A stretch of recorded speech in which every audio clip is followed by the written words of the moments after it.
Welcome to $0 Landlord Bootcamp, where you can learn how to buy multifamily property for $0 out of pocket. So the objective is to teach a $15,000 course with an infinite percent off discount, meaning it pays you, to enable anybody to buy multifamily property for zero out of pocket. Freeselling.com mission, which is the overarching company, is to bring resources, trust, and just common sense to real estate because it sucks right now. So quick case study is I overpaid for property. I bought it for $335K, but I put $0 down on it. But then we fixed the property for $0 out of pocket and appraised for $800K 1 year later. Split the work with partners, and I own 40% of it. And after spending roughly about 21 minutes a week and doing it 100% remote from closing to computer, then I end up doing it for $10,000 an hour roughly. So here's a quick case study of everybody in the US. Top 25 jobs don't come close. If you add them all up, it still doesn't come close. You got to multiply it by 4 after combining top 25 jobs in the entire US. So I'm not saying that I have the secret to make gazillions of dollars, but I sure as hell do work very efficiently. So if you want to look at my track record, you can go online to freeselling.com. So a little bit more about me. Year one of real estate, I bought 1 unit using my money. Then I bought 51 units in year 2 using other people's money. Went back to my bad ways and bought it with my money again. And then I bought 225 units using other people's money. So there's a very clear trend line of what works and what doesn't. 96% of my properties were bought $0 out of pocket. And I'm estimated now to be in about the top 200 mobile home park buyers in the US because I buy a lot of mobile home parks. Everything we're going to be talking about, though, is relevant to all of real estate. If you want to look at more of my deal history, you can go online to the website at freeselling.com. 6 of my partners, though, have a very good opinion, at least, because they have $0 out of pocket and they closed their first deal. And most of them have done it within their first year, and now they own over 100 rentals. No gurus or gotchas. Literally, we can all work together, and I usually actually end up having the same percent ownership as them at the end of the day. So, more stuff about my background. I was U.S. Air Force Academy grad, did 5 years in the Air Force. During that point in time, then I saved the taxpayers about $800 million. That means you too. And then I wrapped up a $7 billion program a year ahead of schedule. So, while I was good at my W-2, I lacked freedom. And everybody's probably in the same boat, and they are probably spending years suffering to find their own financial path. So I want to make sure that you don't go through what I did, which is losing money, friends, and missing out on life events just so that I can learn how to do this. Instead, I have a community now. So go ahead and join it so you can learn for free and get your freedom, or you can suffer like I did. Now we're going to talk about loan variables. So the main loan variable that you'll see in the private debt type of side or like miscellaneous debt is DTI. So DTI is going to be your debt to income, and that's going to be your monthly expenses divided by your monthly income. So it's almost like your personal OPEX in a way. It's your personal percentage of income that goes towards expenses. So it is the opposite of your personal profit margin, essentially. And your income is usually going to have to be about 2 years old in order to be considered quote unquote stable. Additionally, your DTI limit is typically going to be about 55%. So it means if you make $10,000 a month, then $5,500 a month is the max that you can have go towards expenses in order to qualify for most loans. The lower your DTI, the better. Car loans and traditional lenders are going to be going off of DTI. And you can reduce your DTI by just having longer term debt, where you're going to have a lower payment basically. You can have less debt, so you just pay off the debt sooner. And then you can just make more money. That's the other way to do it. So I like the last option personally, but that's just me. You can ruin your DTI, though, very easily if you run up a huge credit card bill, if you are living outside your means, you have a happy family, and they're very expensive. If you are clubbing with somebody, or if you are literally clubbing somebody, and then you go to jail and you lose your job. So don't do the last one. The other aspect is DSCR ratio. So you have DTI, which is your income base for your personal income, and then you have DSCR, which is actually going to be business or property income based. Very big difference between the two. The nice thing is you don't need personal income in order to qualify for DSCR type loans. So your DSCR ratio is going to be your net income divided by your annual debt service. So that's how much debt you're paying in an entire year. So NOI, for a quick refresher, is your gross minus your expense, also known as your revenue minus your operating expense. So your DSCR needs to be 1.25 higher or higher in order to qualify most of the time. And it does not count insurance or property tax because these are already factored in. So when you think about your debt service, that is going to be on the bottom line. That is just your principal and interest payment. Your property tax and your insurance is already incorporated into your NOI on the top line. So you don't count it twice.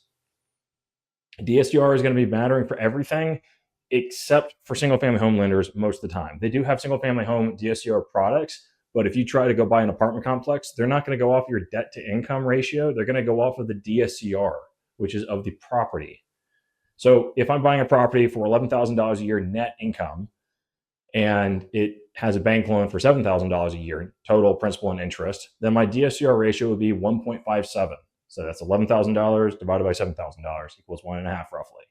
So loan is probably going to get approved because it's over 1.25. Additionally, if you have a global DSCR ratio, that term is going to be referring to all your debts. So it's not just one particular debt service. You're saying debt number one plus debt number two plus debt number three, etc. So if I'm buying an $11,000 a year net income property and a bank has $7,000 a year of debt that I have to pay, and then the seller is financing perhaps some portion of the transaction as well, and I'm paying them $3,000 a year, then my DSCR ratio in this case would actually be 1.1 because it's $11,000 net per year divided by the 7,000 plus the 3,000, which is 10,000. So it's 11,000 divided by 10,000. So global DSCR may actually screw up your transaction. It's very important, though, that you always disclose what the global DSCR ratio is to your lender. Otherwise, you can be actually held liable for mortgage fraud, which you don't want to do. So just tell the truth and just tell them what's going on, basically. It's not that hard. You can increase your DSCR by making the loan payment less. And the ways you can do that be having a better rate. So make sure you're shopping around. Don't just trust one lender to give you the best rate. Get every lender you possibly can to give you the best rate. Then your lower purchase price just means you have less loan, which means you're going to have a lower payment. And if you do a bigger down payment, that means the same thing, less loan. Okay, so speaking of down payment, just to make sure we're really clear on terminology, your down payment is how much cash is actually being put down at the end of the day on the property. The reverse of down payment is the loan. So it's how much money you're not putting down, basically. So it's how much is being borrowed.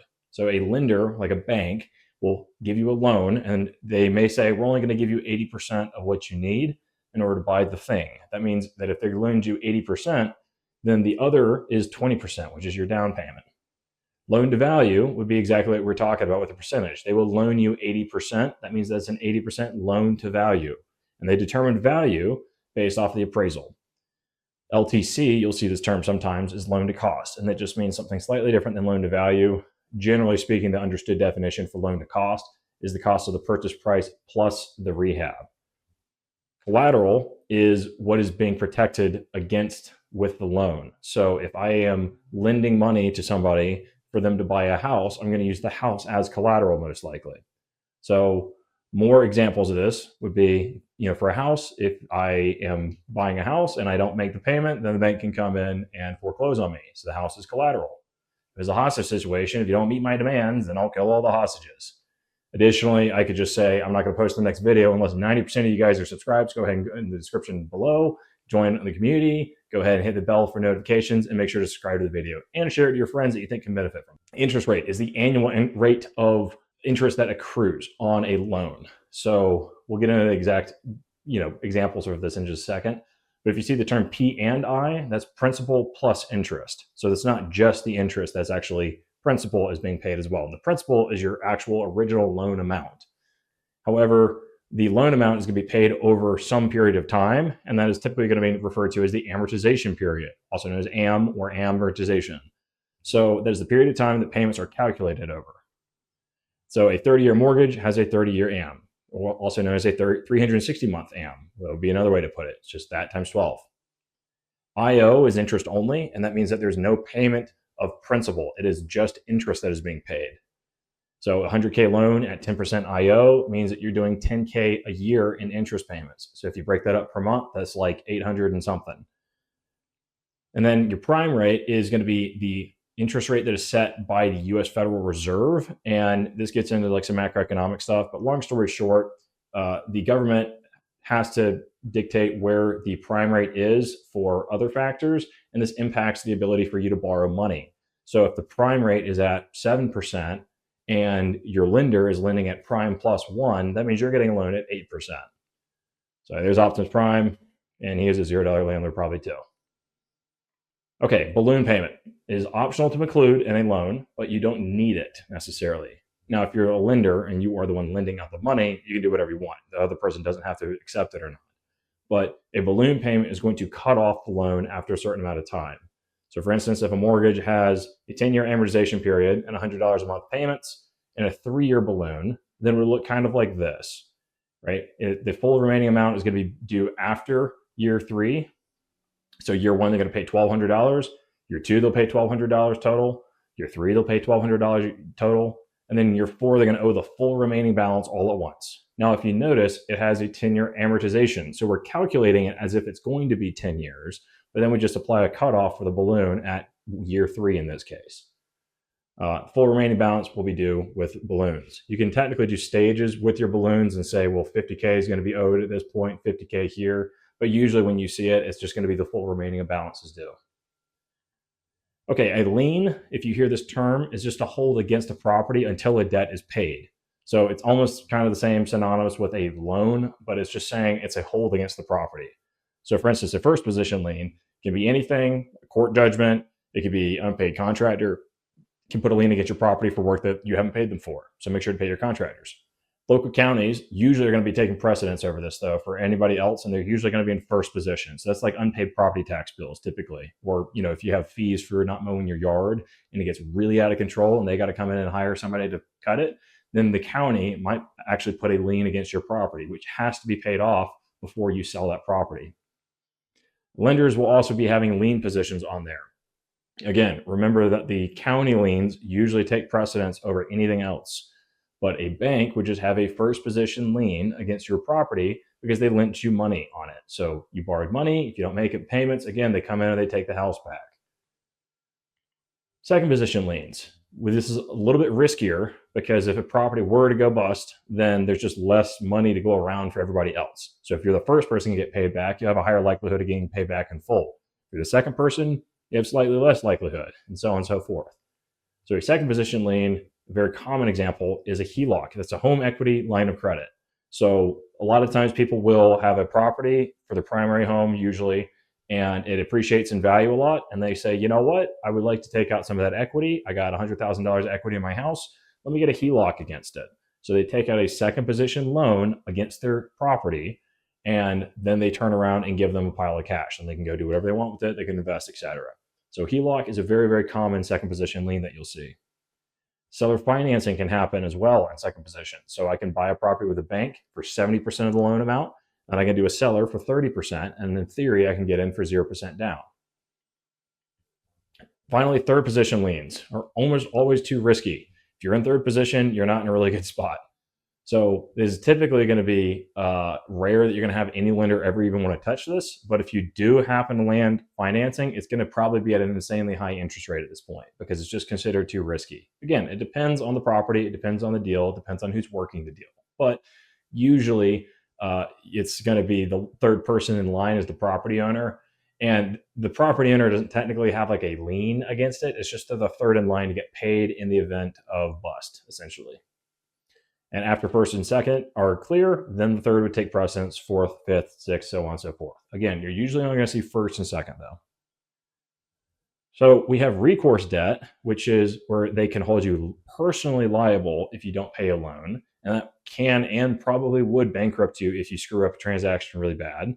And this is most of your single family home loans are typically going to be what's known as recourse debt.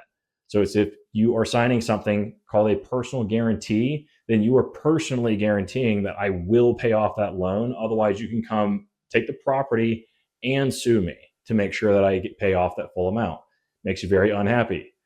However, there's non-recourse debt, which is very, very favorable. And this is where a lien holder can only come after the collateral that's specified, which is typically going to just be the actual house. So you lose the house, but you lose less money. So you're not happy, but you're not pissed. Financing strategies. So we have an FHA, which is a Federal Housing Administration. That's a government program. And we also have VA, which is Veterans Administration Program, right? So these two types of loans are what's known as QM, or qualified mortgage loans. Those are going to be insured by the US government. So as a result, you will frequently get better interest rates or better terms or something else like that, because the lender who's making the loan knows that if you personally don't make that payment, there is the US government to basically double check to make sure that that payment is squared away. And there's insurance against these loans. So that makes for a very, very favorable product for them to create a loan that has way less risk. Now you have conventional loans, which are not US government insured loans. So this is way less requirements because the US government says, hey, it has to be X, Y, or Z for us to say that we're going to insure this loan. But if it's a conventional loan, you don't have that type of protection. So as a result, the interest rate might be a little bit higher. You have an FHA 203K loan, which you probably haven't heard about, and this is really nifty. It's a buy and fix on a primary residence. So this means that you could buy the actual property for very, very little down and then finance all of the rehab. Very powerful tool to have in your tool belt if you're trying to get started into fix and flips for single family, for instance. Then you also have a loan assumption. So a loan assumption is not the same as subject to, which we'll talk about in a second. That's where you actually formally assume the loan and the bank knows that you're taking over the loan and they say, yes, that's fine. We just got to double check your income to make sure you're good to go. So what's cool about this is a lot of all VA loans actually are assumable loans. And I believe almost all FHA are also loan assumable. So it makes it very compelling because you can get a nice interest rate, because if the last guy got a 3% interest rate, but rates are 6% nowadays, you may want to just consider doing a loan assumption. So the key thing to note with all of these is all of these require income and all of these require approval. So these are all going through banks in these types of situations. So now we're going to look at hard money, which is short-term fix and flip loan. Private money, which is whatever you need. It's usually going to be utilized for some sort of fix and flip type of scenario or a shorter term, but it's just you and somebody else that is trying to lend money.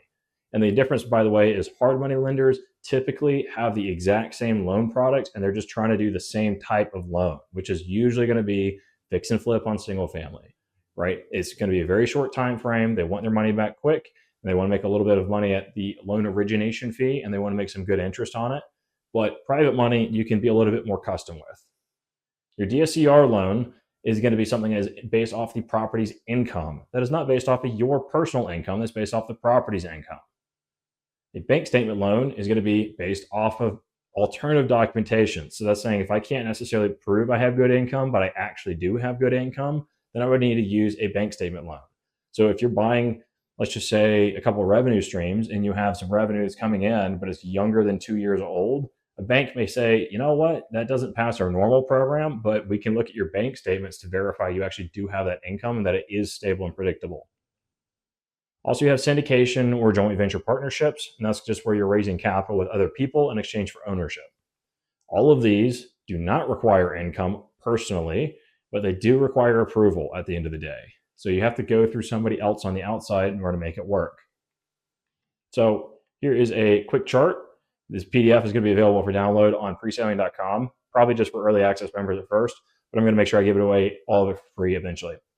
So if you look on here, we have our income chart or our income column.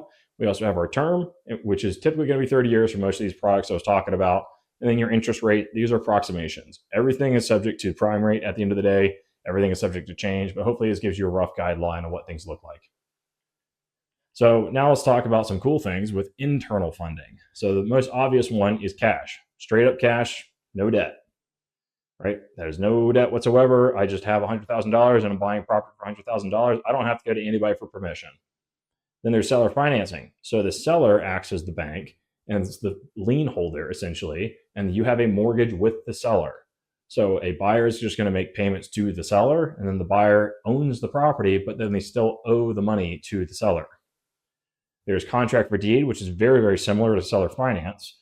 However, they own it after all the properties are completed. Now, the key difference here with seller financing, there is a lien and a mortgage, right? So the seller says, if you don't pay me back, I get to take back the property you just bought. The difference with contract for deed is you don't actually own it until you complete all your payments. So the difference from a legal standpoint is one of those requires foreclosure and the other doesn't.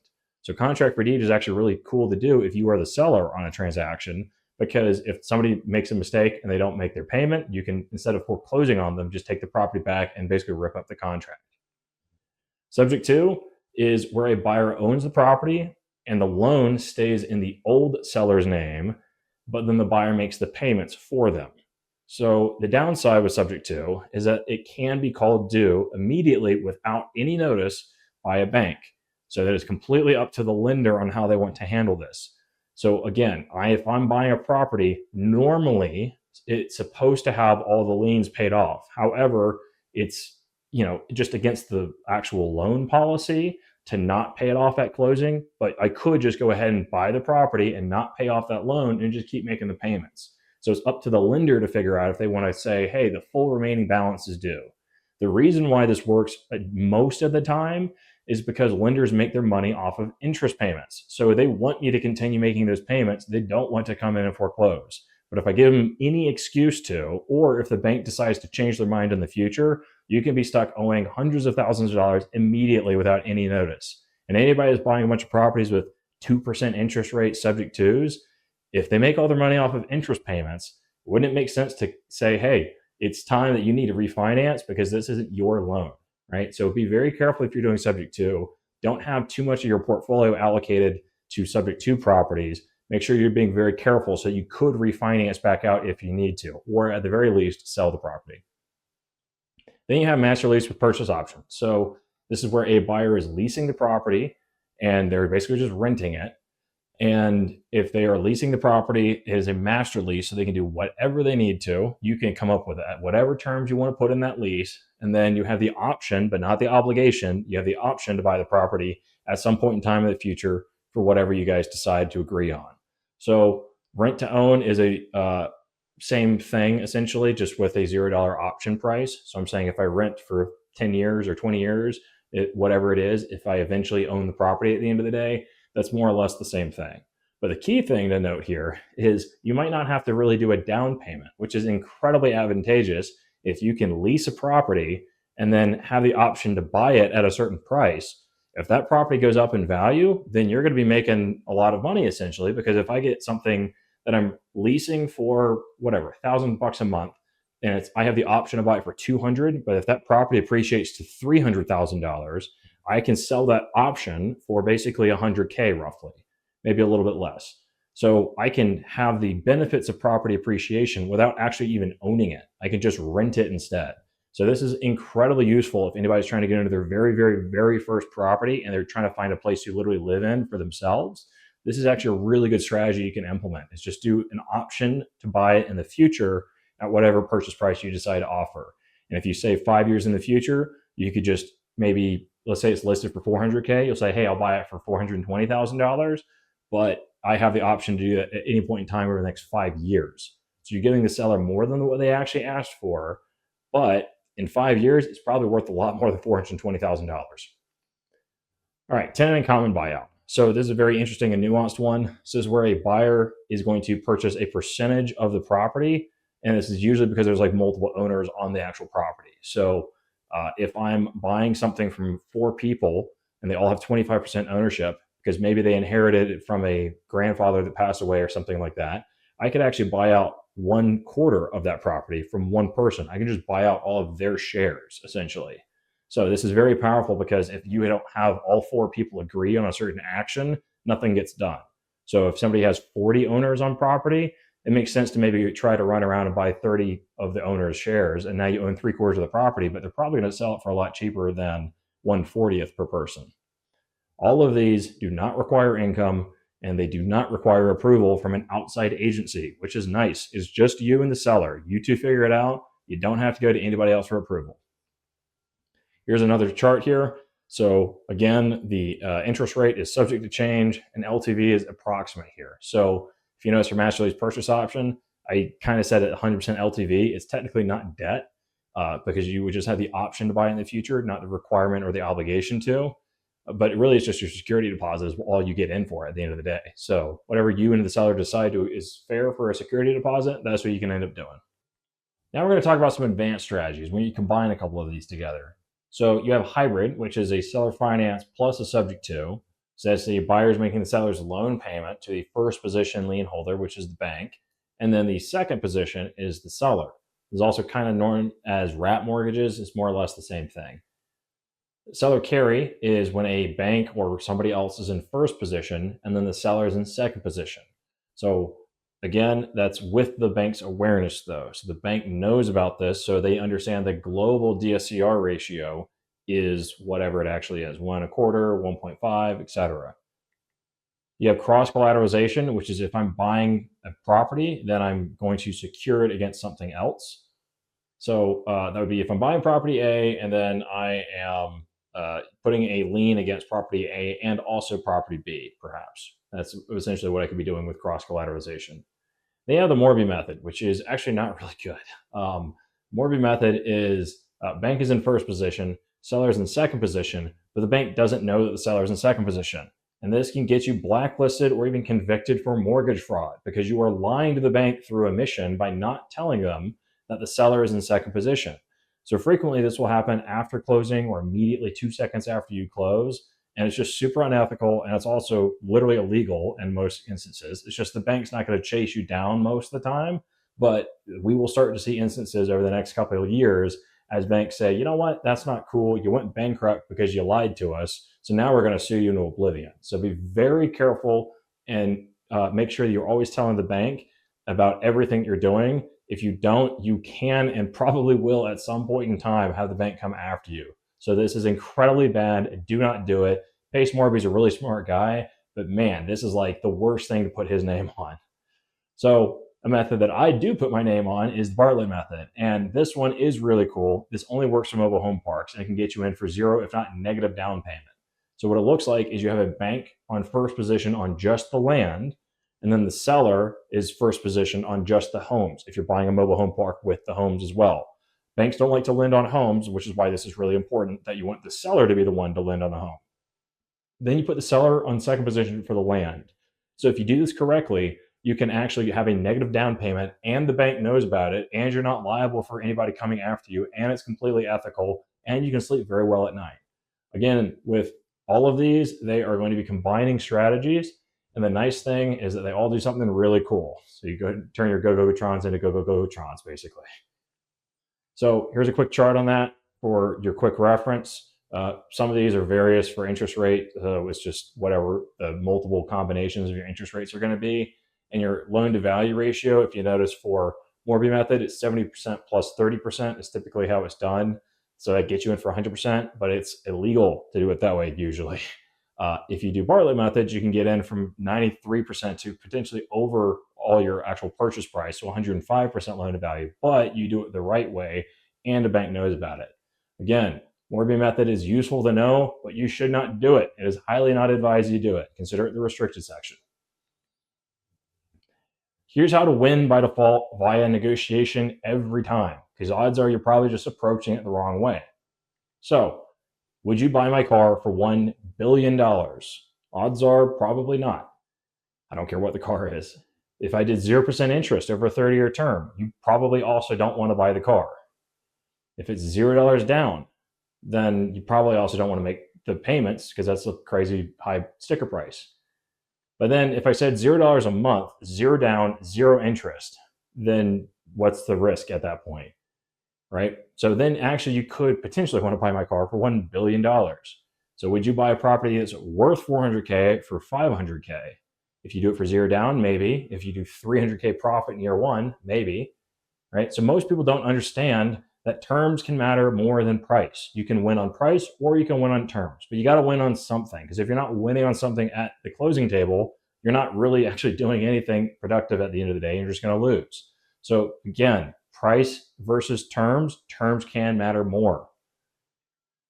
There's an incredibly good book for negotiating. I've read almost every book out there for negotiating that is like top charts, and this doesn't actually unfortunately make the top charts because it's a little bit drier of a read, but man, is it scientific, and it is the best way to approach negotiating. I use this all the time when I was negotiating billions of dollars for the US government. I would literally crack this out, and I had this on my office desk. Made all of the people on my team read it too, and it was insanely effective. So it is the best out there, again, for negotiating. It's also on a community free library, which is on preselling.com, and there's a lot of other stuff on there as well. So the 7 elements that it talks about, though, within here, the elements of negotiation are interests, which is the true underlying need of the seller or the buyer or whoever it is that's in the negotiating party. The options, which is solutions that everybody can come up with. Then you have the standards, which is how you're measuring what a good result is. Then you have the alternatives, which is what else you can do if you can't reach an agreement. Commitments are what are the detailed actions that parties are going to end up doing. And then communication is how and what information is being sent. Emphasis is how, especially in the digital age, is really important to make sure you're understanding how it's being perceived. Finally, you have relationship, which is the bedrock for trust. If you have a really bad relationship with the seller, or if you're a really bad relationship with the buyer, you're not going to have a very good negotiation and you're going to have a terrible transaction. So here's a very good quote, and I want you to see if you can spot who said this, because odds are you definitely know who I'm talking about, which is that people don't want what they need, essentially, right? So they want things until you show it to them, but they don't actually have the capacity perhaps to think about what isn't actually out there yet. So that was Steve Jobs, right? He figured out, hey, people need an iPhone, they just don't realize that they want it yet. So the interests are the true underlying need at the end of the day. Just because they say they want cash does not mean that they need cash. The actual interest to solve probably is not going to be exactly what they actually say it's going to be. It's probably something similar, but you need to do some investigation digging every time. So what are they going to do with the cash, for instance? So are they going to have it sit in the bank at 4%? Are they going to blow it all by tomorrow? Or do they care about taxes? Because they're going to get annihilated on taxes if they sell it all in the same year. Versus if they maybe do it over time, then they can make a little more money because they're actually going to not pay as much in taxes. So this feeds in very smoothly to a seller financing pitch. So why would you not do seller financing? So you'd say something like, hey, I'll give you a reasonable down payment. The property actually gets sold because it's tough to sell a property with no financing. Nobody wants to do that because they want to use capital leverage. The property actually gets sold faster because if you're not using a bank, you don't have to wait on appraisals or approval. You can lower your taxes by whatever percent. It's not always 90%, but the point is it's significantly cheaper. And then also you can get a higher sales price and 6% interest. Right? I would be willing to pay more money for a property that has seller financing than if it has bank financing only. That's not nearly as advantageous for me. And then I can just pay them the interest instead of paying a bank. So I'd much rather go to the seller of the property because it's probably going to get me better negotiating terms. And then finally, ease and security of the property because it's actually a secured loan. So if you throw it into Wells Fargo and it has an FDIC insured limit of $250,000, it's only protected up to $250,000. But if I have it secured against $1 million property, then they're probably going to get their $250,000 back at the end of the day. So this next slide, though, I really want you to think about is probably going to be the most important of your financial life that you will ever see. And I really want you to think how this applies to you. So a lot of you are coming into this from a wholesaling perspective or from a W-2 perspective or something other than already owning property. So if you've heard this before, I want to save up so I have money to go buy a property, then perhaps you are not solving the right interest, right? Literally just fucking buy property. That's it. Like, you don't need money. You're solving the wrong constraint. You are trying to do something extra you don't need to do. If you want to own property, if you want to be a landlord, literally just do it. That is it. So if you are not actually solving your real interest at the end of the day, if you are saving up a bunch of money in order to go make money, that's like saying, well, I can only work out if I'm fit. It just doesn't make sense. So story time. This is not 100% accurate information for security reasons because I'm sure I get in trouble if I give exact numbers. So the problem that I had in my previous W-2 job was that we needed more loaders. And we used these loaders for 50 years without incidents. And these were for really fragile stuff, basically putting really fragile stuff on planes. So the loader was almost solid metal so that it was very, very safe because we don't want to be dropping this really fragile stuff. So the solution that was proposed was we just got to buy a lot of them in bulk. That way we save money because these are expensive. We don't want to be just buying one or two at a time. That's some really fragile stuff, just to give you a very exact idea. If you find me on LinkedIn, you'll understand exactly what I'm talking about. Okay, procedure required that it goes from the crate, which we'll call A, then it goes from the crate to the forklift, this is A to B, and then from A to B to C, because then it's going to a cart. And it goes from the cart to the maintenance table, which we'll call D. Then there was an inspection. Then it goes to the hoist on E. Then it goes to a small cart on F. Then it goes from F to G. And then finally it goes from G onto the plane, which is H. So it seems like a lot, but we're making sure that this is very safe the whole way. So there's a lot of different changes that we have to do along the A to H route in order to make sure that everything's done correctly and safely.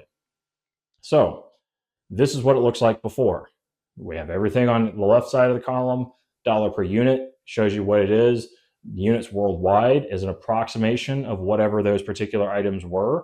Again, these are not down to the number exact for security reasons, but there's a lot of equipment worldwide that we have to load really fragile stuff.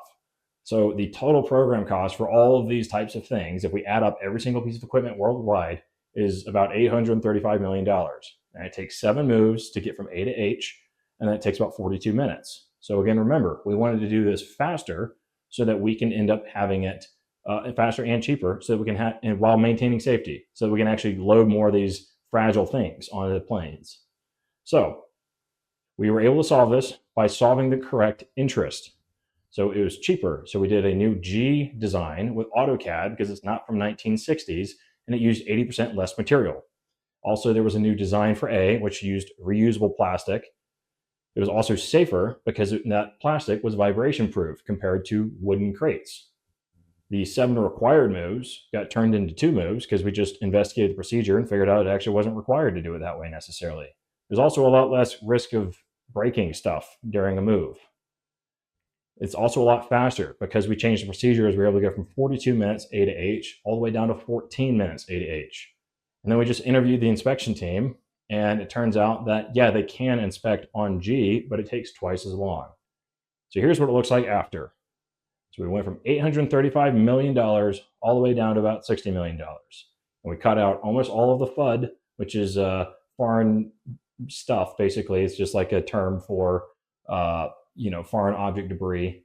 So we cut out all the other fluff that we didn't need, and we just went pretty much directly from A all the way to H. So it was 2 moves instead of 7 moves, 14 minutes instead of 42 minutes, 60 million instead of $835 million. Again, these are non-exact information points just for security's sake, I suppose, but you get the point on it here, right? Is we just cut out a lot of stuff we didn't need because we actually solved the correct problem. The actual interest was cheaper, faster, and safer. Options are the other items. So we have interest, which is the first of the 7 elements, and then we have options, which is possible solutions that everybody comes up with. So it's very important to have 2+ yes scenarios in case one of them fails. So don't even ask, just pitch it. So say, hey, here's my 100K cash offer, 7-day close, whatever. Here's my 90-day cash offer with a 90-day close. It just depends on who's offering what, just depends on what people want. So which one do you want, right? In that case, it's pretty obvious which one you want. So standards, external measurement of what's fair. So you want to let reality be the bad guy, not you be the bad guy. If you let reality be the bad guy, it puts your seller in check if you're buying something, for instance. So if you say, I want to buy your house for $300,000 or appraised price, whichever is lower, then if the appraisal comes in at $250,000, then you're good to go and you can just go ahead and buy it at $250,000. Or you say, hey, if you show me a lender willing to lend on the property, we don't have to do seller financing. But if you already know there's not a lender in existence that does that, then you're probably good. So you put the work on the seller and let them figure out if it's reasonable that you need to do seller financing or not. Here's a bunch of comparable properties. The average is $306,000. That's a very good way to pitch a external measurement of success or external measurement of what's fair. Alternatives is what you do if there is no agreement. So if I don't buy your property, I'll just go buy another property. It's a pretty typical, pretty standard alternative. However, you can make this a little bit more advanced if you say something like, well, I need to buy a property within the next month. I really want it to be your property. However, if we can't come to an agreement, I'm just going to go buy option B, and then so on and so forth. If you have a strong alternative, it allows you to actually negotiate strongly. It's not the same as if you present a strong alternative. You have to actually have a strong alternative. So if you have 0 property, you have no alternative. It's not like you're missing out on literally everything. Just go buy property, get your first one done as fast as humanly possible, and then you can start getting a little pickier because your options are going to increase. And whichever options you decide are your alternatives, that's what you can put in your back pocket and use that as leverage. Commitments are detailed actions that all parties do. So you'd say, I'm going to send you this agreement right after the phone call. I'll do it in the next 15 minutes. If you're available, if not, I'll send it next week. Be very specific. Whatever you say, though, make sure you're actually executing on it. If you don't, they're not going to think you're very serious. Communication is how and what information is sent. So that would be sending emails and texts is best typically for good news. And that's usually like all your commitments and your options. But then if you're having bad news, that's usually going to be saying standards, so to speak, or your alternatives. Hey, we can't get this figured out. I'm going to have to go buy this other property. Or, hey, turns out your property's not worth what you thought it was. those would be things that you probably want to be doing over the phone. Be very intentional about who is setting the tone, though. So if you let them be the first one angry, then it's not going to turn out as well as you want. If anything, you should just say, hey, I'm angry that this property didn't appraise what we wanted it to, because I was so excited by this property. There can only be one person in the angry boat. It actually is a really good story from Alex Ramosi, but basically just make sure that you are the one dictating the tone of the conversation. Relationship is the bedrock for trust, and then it is best to be upfront even about bad stuff, because people will actually trust you more. So that's why I put literally all of my stuff on my website. So it's like, hey, you can go look at all my deal history, because nobody does that. So hopefully it builds a little bit of trust, and you understand that I'm actually not just completely talking out of thin air, but I actually have some idea what I'm talking about. Again, if I didn't be that upfront about it, though, you probably wouldn't believe me on it, and we'd have a worse relationship, so to speak. It is important to build rapport, but you actually want to understand the person. This is specifically why I'm making these videos, because if you're trying to get into buying property, that was literally me. I suffered forever trying to figure out how to do it, which is why I am now trying to give it back all the way for free so other people don't have to do the same pain point as me. So I very much do understand where you're currently at. If you say you're busy, I guarantee you it just gets busier. All right, give results by giving true value. So there's the Alex Ramosi value formula, which is dream outcome multiplied by perceived likelihood of achievement divided by time delay multiplied by effort and sacrifice equals value. And that is sourced from $100 Million Offers by Alex Ramosi. That is my #1 most recommended book. I recommend everybody to go read. It's like $20 on Amazon now. Just go buy it. Just please read it. It's 180 pages, I think. And it's going to put you light years ahead of where you previously were. So what I want to point out is dream outcome would be, what am I going to get at the end of the day?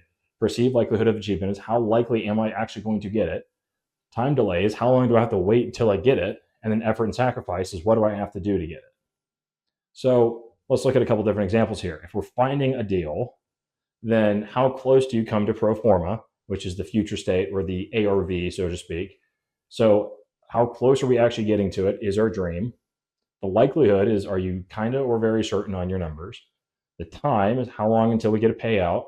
And the effort and sacrifice is it easy to work, or is it very expensive? But we're looking at zero down strategies typically, so we're going to be talking about, is it hard to work? This also applies to getting deals. So I've highlighted all this, so it's very, very simple. So right after this call, I'll send over my super simple 7-page agreement I've used to close hundreds of deals. My price will be higher than anyone else's they've gotten to date. So notice I've color coded it, and I have all 4 elements in there, and suddenly it's a very compelling offer. But if I just say, I'm going to send you my contract, that doesn't mean jack squat. Try to do a little bit of like salesmanship almost, but there's a reason that all the advertisements that you hear have all 4 of these elements, is because it freaking works. You have to utilize this in every piece of your speech if you're not already, because otherwise you're just missing out on yourself. And also there's a third section, which is, since I don't like wasting my own time or your time, I can close in 7 days or less. Again, I'm just layering on extra stuff there, right? And I'm actually going to follow through on that if I was going to say that to a seller. So if you're pitching the deal, this $800K house only needs $40K. That's your effort and sacrifice. Only 5% down, which is actually a really good loan to value, or down payment in that case, to close, and profits you $160K. I'm not making somebody guess on what the profit is. I'm just telling them what the freaking profit is so they don't have to go figure it out, because that's huge pain if they got to go figure that out. And I'd say, hey, here's the time frames. 18 months is when you're probably going to make that buy. Here's 5 comparables nearby. So that increases the perception of likelihood that I'm correct. If I can show other properties doing the same or technically worse, therefore mine would do better. And then I'm putting the seller financing terms in there. 5% interest is actually pretty good typically. It just depends where prime rate's at, but 5% or lower is a reasonable place to be looking at for seller finance. So again, I have all the elements in there, and it leads to a very, very compelling offer. Here's my well-organized template, effort and sacrifice. You don't need to go organize and read through my stuff. Well-organized summary. A summary means I don't have to read all of it. And you can literally put, hey, it's going to take you 60 seconds to review my thing. I like to say it's going to take you 82 seconds because I literally time something and I literally come out to, it took me 82 seconds to review that. Tell them exactly how much time it's going to actually cost them. Otherwise, they don't want to look at your stuff. And then answer all of your questions. Is incredibly important to have all of your ducks in a row up front. Otherwise, it's the same as like expecting people to just read your mind. It's just never going to happen. Funding a deal, exact same thing. You were 100% passive, and I get paid, and you'll get paid twice as much as you put in before I get paid a dime. I'll promise you that I don't like to work for free with no payout, but I never had to yet. That's an incredibly powerful pitch right there, right? I have the dream outcome, which is I'm going to double your money. I'm going to do it before I get paid. I don't like to work for free, and I never had to. So it's like, well, that logically makes sense. So the term I use is bet on my greed. So I always do this pitch with people is I say, hey, I'm going to make sure you get paid first before I get paid, but I guarantee you I don't like working for free. So if you want anything, bet on the fact that I want to make money. So bet on my greed, even though I'm not like a greedy person, I don't think. But the point is, be very upfront about here's why you can trust that I'm going to be paying you back. And I'm going to increase the likelihood that I pay you back is because I'm not going to get paid squat until you get paid at least double. Okay, if you are asking literally anything from anyone, then you have to pre-digest your fucking information. Because if you don't do this, then you are just completely annihilating somebody's brain space. So use less words, really craft the email. Everybody cares less than you do, but you have to care more than they do at the end of the day. So would you read this text message or would you read something like that, right? I need your feedback on the attached underwritten deal. Here I need lender recommendations. I'll give you 72 priority access, give them something, before anyone else. And I'll give you a profit split if you give me a detailed review. Here's how long it's going to take. Like nobody's going to read the first one, but everybody's going to read the second one because it takes probably 14 seconds tops if you're a really slow leader. Otherwise, it'll be 7.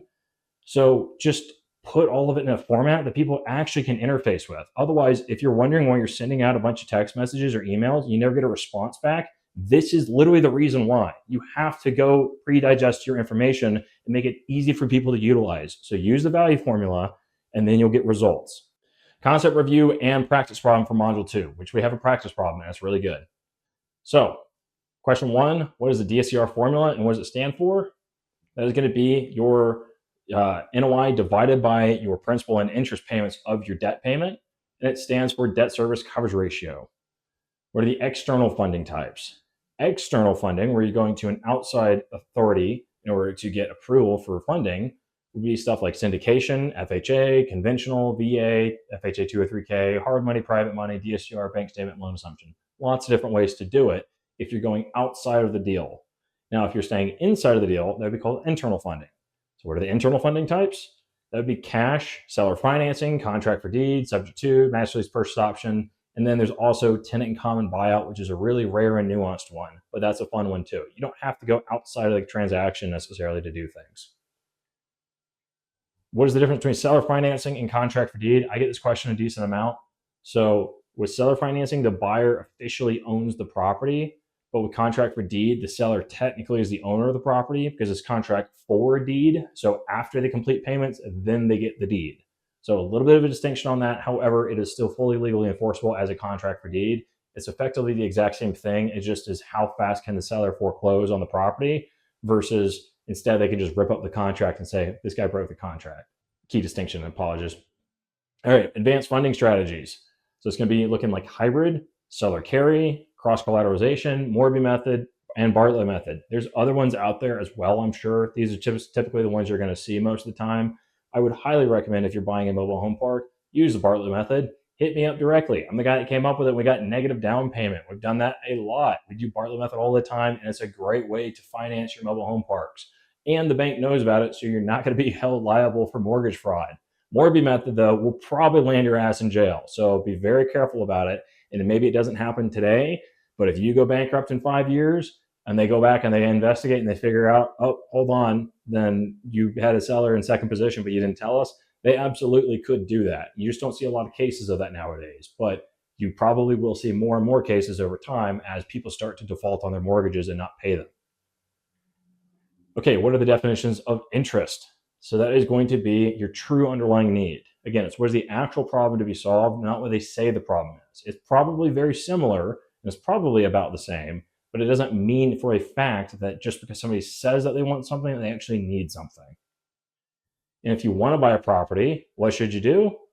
Just do it. Literally just solve the constraint. If the constraint is I don't have property and I want to buy property, you don't need to go save up money in order to go buy property. Just buy property. That's it. What are the 7 elements of negotiation? There's going to be interests, options, standards, alternatives, commitments, communication, and relationship. Make sure you're factoring all 7 in every time you do a high level negotiation. But you should treat your low level negotiations like your high level ones, and you'll be practiced at it and you'll just do it like the back of your hand.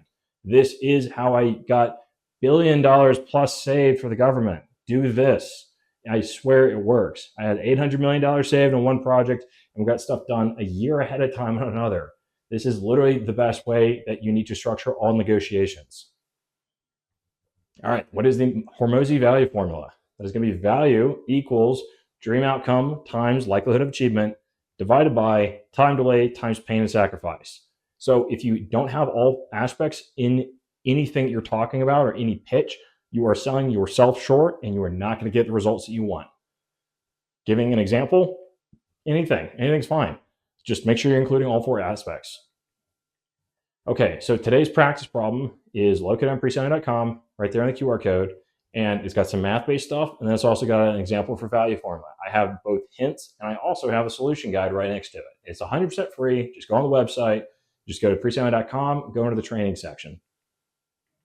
Information is one thing, application is everything.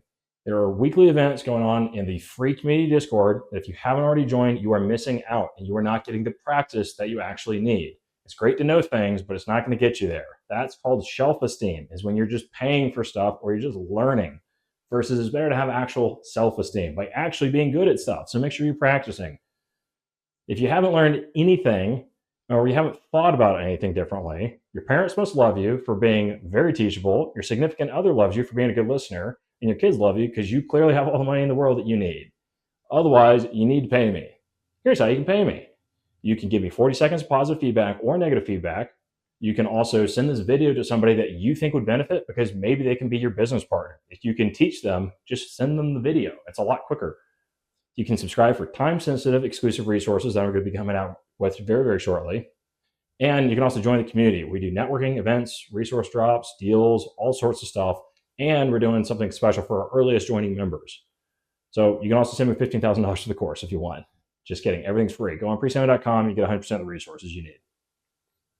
Also, there's a free tool that I made. It's called Auto DD, Auto Due Diligence. So what this does is you type in any property address or even just the county or the city, and it's going to spit out stuff like fair market rent.